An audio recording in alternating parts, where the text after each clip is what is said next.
Let's start with the first component of constructive alignment, the intended learning outcomes, also known as learning objectives. To help guide us along this journey, let's return to Professor Müller. Professor Müller's first step now when designing and planning a course is to define the intended learning outcomes. In this context, learning outcomes refers to the skills that his students should master from attending the course. Professor Müller discusses these learning outcomes with his students at the beginning of the semester and emphasizes that the final serves as a way to assess whether these learning outcomes have been achieved. Since then, Nina and her fellow students know what he expects of them and can better structure their own learning activities and level of engagement. But how does Professor Müller frame the intended learning outcomes for his course? Here is an overview of what you should keep in mind when defining learning objectives. First, learning objectives always have a content component and a behavioral component. The content component describes the subject matter and content that students are supposed to learn.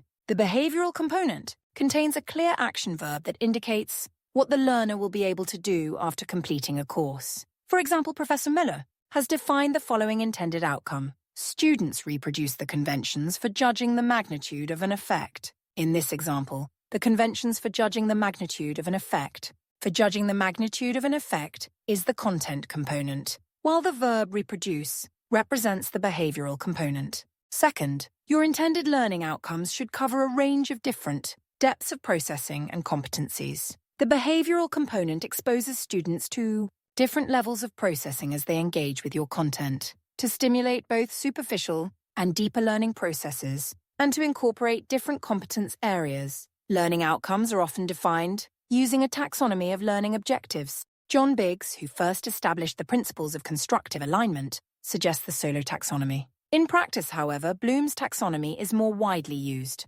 Third, when you start to define learning objectives for your course, try not to think about what you want to teach students. Instead, ask yourself, what skills and competencies do my students need to have in order to achieve their career goals? Take this question to your colleagues and use the results as the basis for your learning outcomes. Have fun designing your intended learning outcomes.